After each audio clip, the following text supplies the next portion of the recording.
4 जनवरी 1935 सुबह के 10:35 का समय हुआ था।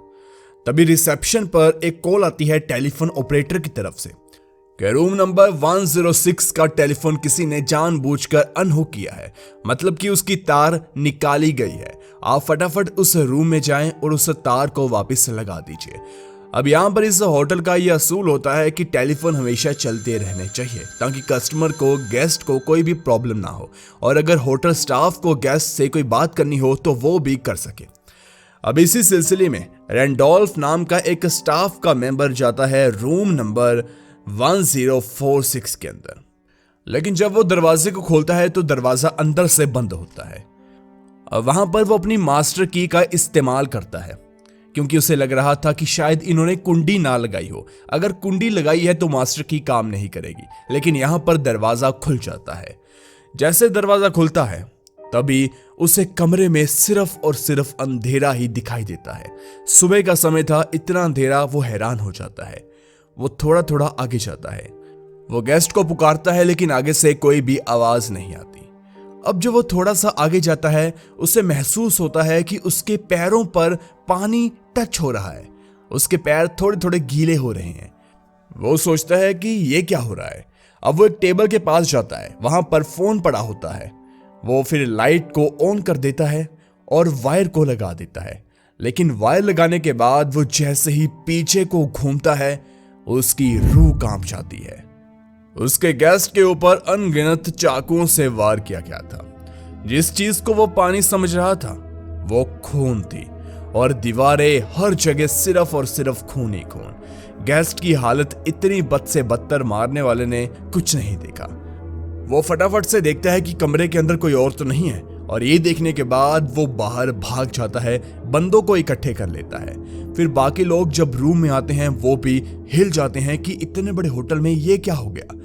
वो फटाफट से उस व्यक्ति को उठाते हैं, और हैरानी की बात तो ये भी थी कि वो व्यक्ति अभी भी जिंदा था, हालांकि कुछ बोलने की स्थिति में वो नहीं था। स्टाफ वाले उस व्यक्ति से पूछते हैं कि तुम्हारी इस हालत को किसने किया। वो कहता है कि किसी ने मुझे कुछ नहीं किया, मैं बस बाथरूम में जा रहा था और मैं गिर गया, मेरी ये हालत हो गई। यहाँ पर साफ साफ नजर आ रहा था कि मामले में कुछ तो गड़बड़ है। यहाँ पर अब पुलिस को बुलाया जाता है। पुलिस की टीम पूरे रूम को चेक करती है। रूम के अंदर कोई भी सुसाइड वेपन नहीं मिलता या कोई भी मर्डर वेपन नहीं मिलता। पुलिस एक और बात को देखकर हैरान हो जाती है कि रूम बिल्कुल खाली था। इस व्यक्ति का सामान भी नहीं था, और तो और जो होटल वाले देते हैं चीजें जैसे कि शैम्पू, साबुन और टॉवल वगैरह, वो सभी चीजें रूम से गायब थी। अब इन्हीं सभी चीजों को लेकर पुलिस होटल वालों से पूछती है कि इस व्यक्ति का सामान कहाँ गया और इसके साथ कौन आया था। तब होटल वाले इस व्यक्ति के बारे में कहते हैं कि हमने आज से पहले इतना अजीब व्यक्ति कभी नहीं देखा।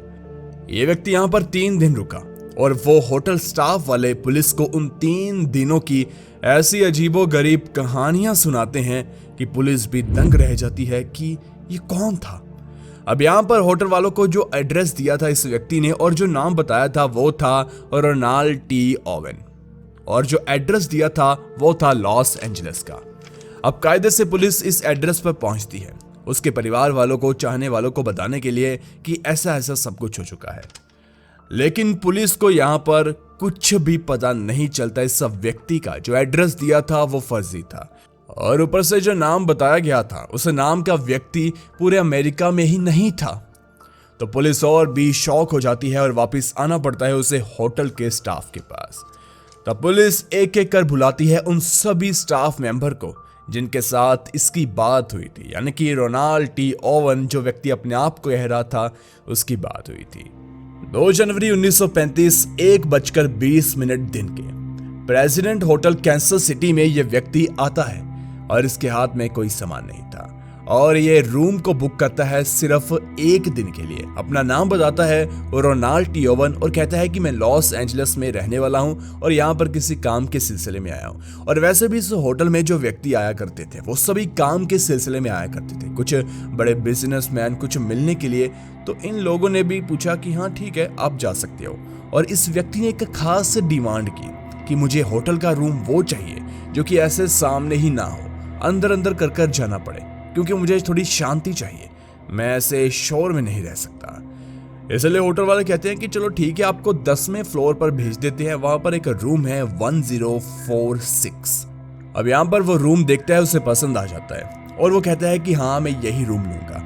और वहां पर जो साथ में स्टाफ का एक मेंबर खड़ा होता है वो देखता है कि व्यक्ति के पास कोई भी सामान नहीं है और ऊपर से वो अपनी जेब में एक ब्रश और एक कंघी को, जो कि बाल बनाने वाली होती है, उसे बाहर निकाल कर टेबल पर रख देता है। और स्टाफ वाला आ जाता है क्योंकि उसे क्या मतलब था। अगर इस व्यक्ति की बात की जाए तो ये दिखने में लग रहा था करीब करीब 25 से 30 साल के बीच बीच, क्योंकि ये दिखने में बहुत हट्टा कट्टा था। काफी अच्छी सेहत, काफी अच्छी बॉडी इसकी थी और ऊपर से कदकाठी भी काफी सही था। और इसके एक अजीब सी चीज थी सर के ऊपर। सर पर एक हिस्सा था, वहां पर बाल नहीं थे, जैसे कुछ चोट लगी हो, ऐसा कुछ था। तो खैर 2 जनवरी का दिन ऐसे ही निकल जाता है। वो रूम में आता है, बैठता है और किसी काम के लिए बाहर निकल जाता है। इस दिन किसी के साथ कोई भी कांटेक्ट नहीं होता। खेल शुरू होता है 3 जनवरी से। अब आती है पुलिस के सामने मैरी सॉप्टिक नाम की एक मेड, जो कि इस होटल में काम किया करती थी। सुबह 12 बजे वो काम कर रही थी और वो काम करते करते आ जाती है रूम नंबर 1046 के अंदर, क्योंकि उसका काम यह था कि वो बेडशीट को चेंज करती थी और कमरे के अंदर सफाई करती थी। और वो इस समय ही अपना काम शुरू करती थी, क्योंकि अब इस समय तक तो गेस्ट रूम को छोड़कर जा चुके होते हैं, क्योंकि मीटिंग होती है, कुछ काम होता है, घूमने के लिए चले जाते हैं। तो इस वजह से मैक्सिमम रूम खाली होते हैं। वो आराम से अपना काम करती है और ऐसे ही वो रूम नंबर 1046 के बाहर आ जाती है। वो मास्टर की से रूम के डोर को ओपन करने की कोशिश करती है, लेकिन रूम अंदर से बंद था। पहले के जमाने में कुंडी हुआ करती थी और अगर अंदर से किसी ने कुंडी को लगा दिया तो की मास्टर की कुछ भी काम नहीं करता था। और इसी तरह ये रूम अंदर से बंद था। मैरी सॉप्टिक रूम को नॉक करती है, बार बार नॉक करती है। अंदर से आवाज आती है कि कौन हो आप। वो बताती है कि मैं मेड हूं, काम करने आई हूं। वो कहता है कि कम लेटर, बाद में आना, अभी मैं बिजी हूं। अब मैरी थी गेस्ट की बात को मान लेती है और 1 घंटे के बाद अपने दूसरे कमरों को कवर करने के बाद आती है फिर से रूम नंबर 1046 के अंदर। इस समय दरवाजा पहले से ही ओपन था।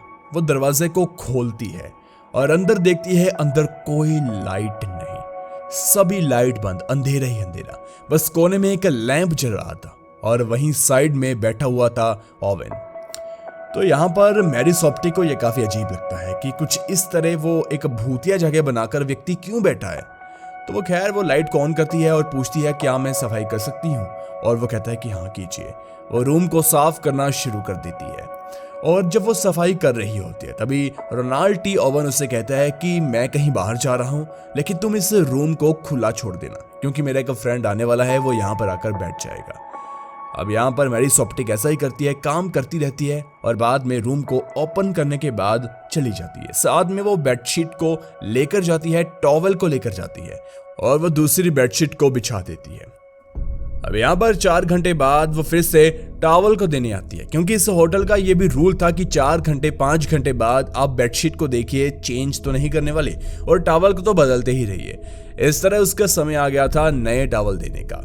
वो आती है और रूम के अंदर देखती है, कोई भी नहीं था, रूम खाली, जैसे वो छोड़कर गई थी। ओपन का ओपन, रूम वैसे ही ओपन। वो अपने टॉवल को रख देती है, लेकिन जाते जाते वहां पर एक चिट्ठी पड़ी होती है। तो मैरी सॉप्टिक आसपास देखती है, कोई है नहीं। वो चिट्ठी को पढ़ लेती है। वहां पर लिखा हुआ था, Don I will be back in 15 minutes. मैं 15 मिनट में डॉन आने वाला हूँ। शायद डॉन उसका कोई फ्रेंड होगा, ऐसे कुछ। तो मैरी सॉप्टिक वापस चली जाती है। वैसे ही 4 जनवरी को मैरी सॉप्टिक फिर से सुबह आती है। यहाँ पर रूम बाहर से बंद था। मैरी सॉप्टिक को लगता है कि हाँ अब गेस्ट जा चुके हैं, लेकिन जब वो अपनी मास्टर की को लगाकर दरवाजा खोलती है, सामने अंधेरे में बैठा होता है रोनाल्ड टी ओवन। वो पहले तो डर जाती है और यहाँ पर आपको बता दें कि रोनाल्ड टी ओवन यहाँ पर बिल्कुल नंगा बैठा हुआ था। वो मैरी सॉप्टिक को अंदर बुला लेता है और वो अपना काम करना शुरू कर देती है और वो बेड पर खुद बैठ जाता है। और यहाँ पर उसे कॉल आता है डॉन का। डॉन उससे शायद पूछ रहा था, क्या तुम कुछ खाना चाहते हो, क्या कुछ खा लिया, ऐसे खाने के बारे में बात कर रहा था।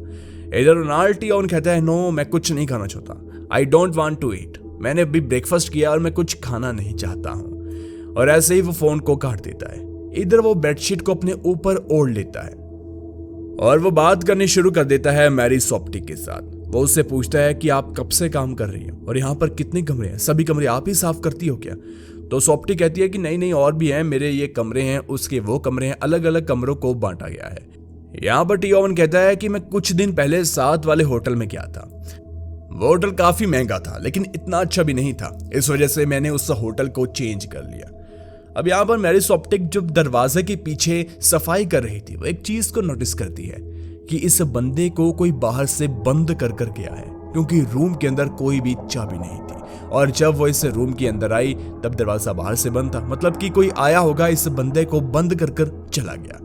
वो ध्यान नहीं देती, लेकिन थोड़ा सा अजीब तो लगता है कि कोई आपको बंद करके चला जाए। वो अपना काम करके निकल जाती है। अब ऐसे ही 4 घंटे के बाद वो फिर से आती है टॉवल को देने के लिए, बेडशीट को चेक करने के लिए। जब वो दरवाजे के बाहर आती है, दरवाजा अंदर से बंद होता है और इस समय जब वो नॉक करती है, उसे आवाजें आ रही थी 2 व्यक्तियों के लड़ने की। एक व्यक्ति की आवाज बहुत भारी थी, बहुत डीप वॉइस थी, और एक वॉइस रोनाल्ड टी ओवन की थी। दोनों बहुत लड़ रहे थे। वो नॉक करती है लेकिन कोई जवाब नहीं देता। वो बार बार नॉक करती है। अंदर से आवाज आती है कि कौन हो? वो कहती है कि मैं मैरी सॉप्टिक हूँ, मेड हूँ और आपको टॉवल देने के लिए आई हूँ और सफाई भी थोड़ी सी करनी थी। वो अंदर से कहते हैं कि अंदर बिल्कुल साफ सफाई है, हमें टॉवल की कोई जरूरत नहीं, आप जा सकते हैं। मैरी सॉप्टिक को यह बात बहुत अजीब लगती है कि वो तो बस अपना काम कर रही थी और वो बहुत बदतमीजी से अंदर से बोल रहे थे। तो खैर वो मेड थी, उसने बातों को सुन लिया और चली जाती है अपने काम को करने के लिए। अब यहाँ पर दोस्तों पुलिस मैरी सॉप्टिक की पूरी बातें सुन लेती है और वह बुलाती है अगले व्यक्ति को जिसका संपर्क हुआ हो इस व्यक्ति के साथ। तो यहाँ पर एक और गेस्ट होती है जिसका नाम होता है जिन ओवन, जो कि रूम नंबर 1046 के आसपास ही था। यहाँ पर वो बताती है कि मैं कैंसर सिटी में अपने एक बॉयफ्रेंड से मिलने के लिए आई थी और मैं जब घर जा रही थी मुझे देरी हो गई। घर थोड़ा सा दूर था और मेरे बॉयफ्रेंड ने मुझे जाने नहीं दिया। उसने कहा कि अभी तुम रात में कहाँ जाओगी, एक रात यहीं पर रुक जाओ। और फिर मैं इसी होटल में एक रात रुकी। यहाँ पर वो बताती है कि जब मैं रात में होटल में अपने बॉयफ्रेंड के साथ बैठी हुई थी तब मुझे बाहर अजीब अजीब सी आवाजें आ रही थी। मैंने बाहर आकर देखा तो ये आवाजें रूम नंबर 1046 के अंदर से आ रही थी। यहाँ पर 2 व्यक्ति लड़ रहे थे, साथ में एक महिला थी। लेकिन अजीब बात ये थी कि जो महिला भी बोल रही थी बीच बीच में, उसकी आवाज बहुत ही अजीब तरह की थी, बहुत भारी आवाज थी और बहुत गंदी सी आवाज थी महिला की। आमतौर पर जैसे महिलाएं बोलती है वैसी आवाज नहीं थी, बहुत गलत तरीके से वो बोल रही थी और साथ में उसकी आवाज भी बहुत अजीब सी थी। और उन 2 व्यक्तियों में से एक की आवाज बहुत भारी डीप वॉइस थी और मैरी सॉप्टिक ने भी ये बात कही थी कि अंदर एक व्यक्ति था जो बहुत ही भारी आवाज से बोल रहा था। खैर यहाँ पर टेलीफोन ऑपरेटर वाले पुलिस को बताते हैं कि हमें बार बार सिग्नल आ रहा था कि रूम नंबर 1046 का फोन अनहुक हो चुका है और वायर जानबूझकर निकाली गई लग रही है, कनेक्शन लॉस्ट है। अब यहाँ पर हमें जल्द से जल्द उस फोन का कनेक्शन को इनेबल करना था, इसलिए सबसे पहले टेलीफोन ऑपरेटर वाले रिसेप्शन पर कॉल करते हैं और किसी स्टाफ मेंबर को ऊपर भेजते हैं 10वें फ्लोर पर इस रूम पर। पहला व्यक्ति जाता है, रूम में दरवाजे को खटखटाता है, अंदर से कोई आवाज नहीं आती। बाद में और खटखटाता है, अंदर से आवाज आती है आ जाओ, लेकिन दरवाजा बंद था। और वो पूछते हैं कि तुम क्या करने आए हो? तो स्टाफ मेंबर कहता है कि आपके रूम की जो वायर है टेलीफोन वाली वो निकल चुकी है और आप बस उसको प्लग कर दीजिए, मैं यही काम करने आया हूँ। तो यहाँ पर वो अंदर से आवाज आती है ठीक है, और वो स्टाफ वाला चला जाता है। लेकिन काफी टाइम होने के बाद भी वो फोन को ऑन नहीं करते। फिर से टेलीफोन ऑपरेटर वालों को एक और बार फोन करना पड़ता है रिसेप्शन के ऊपर। रिसेप्शन वाले फिर से एक व्यक्ति को भेजते हैं 10वें फ्लोर पर रूम नंबर 1046 के अंदर। इस बार जब व्यक्ति अंदर जाता है तो दरवाजा खुला होता है और वो अंदर जाता है। अंदर बिल्कुल अंधेरा। वो देखता है कि गेस्ट हमारा बेड पर लेटा हुआ है। वो फटाफट से देखता है, उसे थोड़ी सी लाइट में वो फोन दिख जाता है। वो जाता है, लाइट को ऑन नहीं करता और बस फोन की वायर को जोड़ देता है जो कि निकली हुई थी। इस तरह वो फटाफट से बाहर आ जाता है। अब यहाँ पर करीब 1 घंटे के बाद 10:35 पर फिर से टेलीफोन ऑपरेटर वाले एक व्यक्ति को ऊपर भेजते हैं कि यहाँ पर वायर काम नहीं कर रही, टेलीफोन के साथ कोई छेड़छाड़ कर रहा है। और ये वही टाइम था जब रेंडोल्फ नाम का व्यक्ति अंदर जाता है और गलती से लाइट को ऑन कर देता है और देख लेता है वही मंजर जो कि हमने वीडियो की स्टार्ट में आपको बताया। तब वहां पर पुलिस आती है। खैर यहाँ पर लिफ्ट एलिवेटर वाला व्यक्ति भी पुलिस के पास आता है। वो कहता है कि मेरा रॉबर्ट टी ओवन के साथ कुछ खास कनेक्शन तो नहीं हुआ, लेकिन मुझे एक महिला मिली जो शायद ये सब कुछ कर सकती।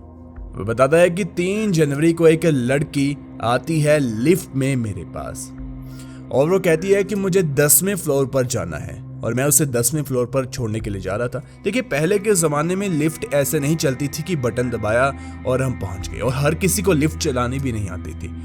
तो यहाँ पर हर वक्त एक व्यक्ति रह रहा होता है लिफ्ट के अंदर, जो कि लोगों को ऊपर नीचे छोड़ता है। तो इस तरह से इसे लिफ्ट ऑपरेटर कहा जाता है। ये जाता है पुलिस के पास। वो कहता है कि 3 जनवरी रात के दिन एक महिला आई जो बोली मुझे 10वें फ्लोर पर छोड़ दो, और मैं उसे छोड़ने के लिए चला गया। रास्ते में वो मुझसे बातें करने लगी और बताने लगी कि मैं एक प्रोस्टिट्यूट हूँ और मुझे यहाँ पर रात में किसी ने बुलाया है और मैं 10वें फ्लोर पर अपने क्लाइंट के पास जा रही हूँ। यहाँ पर इस होटल में काफ़ी अमीर, काफ़ी बिजनेसमैन ऐसे लोग आया करते थे, तो ये सब भी काफ़ी चला करता था रात के समय में, और होटल वाले इस पर कोई भी पाबंदी भी नहीं लगा रहे थे। तो वो लिफ्ट वाला उसे 10वें फ्लोर पर छोड़कर आ जाता है, लेकिन तभी वहां पर ऊपर फिर से उसे कॉल आती है। 10वें फ्लोर पर वो जाता है ऊपर, और यहाँ पर उसके सामने वही लड़की खड़ी होती है और कहती है कि मेरा क्लाइंट यहाँ पर है ही नहीं, मुझे वापस जाना होगा। वो उसे पहले फ्लोर पर छोड़ देता है, लेकिन ऐसे ही लिफ्ट ऑपरेटर बैठा होता है। 2-4 मिनट के अंदर ही उसे फिर से कॉल आती है 9वें फ्लोर के ऊपर। वो जाता है 9th फ्लोर पर। जब वो दरवाजे को खोलता है तो सामने वही लड़की दिखती है जिसे वो अभी छोड़ कर आया था नीचे। वो हैरान हो जाता है कि ये लड़की सीढ़ियों से ऊपर 9th फ्लोर पर इतनी जल्दी कैसे आ गई, और ये अब नीचे क्यों जाना चाहती है। वो कहती है कि मेरा क्लाइंट शायद पागल हो चुका है, वो बार बार मुझे कभी 10 में, कभी 11 में, कभी 9 में, कभी ग्राउंड फ्लोर पर बुलाता है, मुझे फटाफट से यहाँ से जाना है। लिफ्ट ऑपरेटर पहले तो थोड़ा सा डर जाता है कि कहीं ये भूत चुड़ैल तो नहीं, और फटाफट उसे नीचे छोड़कर साइड में बैठ जाता है। तो इस तरह से पुलिस को अब जानना था कि वो लड़की, वो प्रोस्टिट्यूट कौन थी जो कि होटल में उस रात आई थी, लेकिन पुलिस के हाथ यहाँ पर कुछ नहीं लगता, पता नहीं चलता कि वो कौन था। यहाँ पर एक टैक्सी ड्राइवर भी पुलिस के सामने आता है। वो कहता है कि 3 जनवरी की रात को एक व्यक्ति मात्र सैंडो और नीचे बॉक्सर, मतलब कि कच्छे बनियान में मेरे पास आया। आपको बता दें कि जनवरी महीने की बात हो रही है और अमेरिका की ठंड हम सभी जानते हैं। यहाँ पर सभी लोगों ने ओवरकोट पहने थे, और तो रोनाल्ड टी ओवन जब चेक इन के लिए आया था और जो वो कपड़े लाया था उसमें एक ओवरकोट भी था। हर व्यक्ति ओवरकोट पहने हुए था, लेकिन वो व्यक्ति मात्र एक बनियान में और एक बॉक्सर में मेरे पास आया और मुझे कहीं पर छोड़ने के लिए कह दिया, जो कि उस होटल से थोड़ा सा दूर ही था।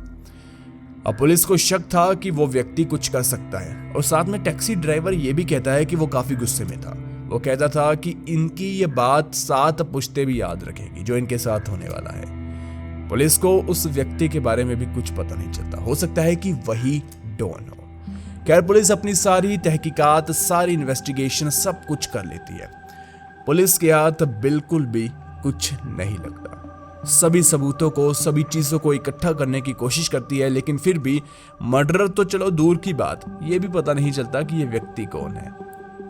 तो इस तरह से बॉडी पड़ी रहती है 2.5 महीने तक। पुलिस को उम्मीद थी कि इनका परिवार वाला आएगा और अच्छे से अपने हिसाब से अंतिम संस्कार करेगा, लेकिन ऐसा हुआ नहीं।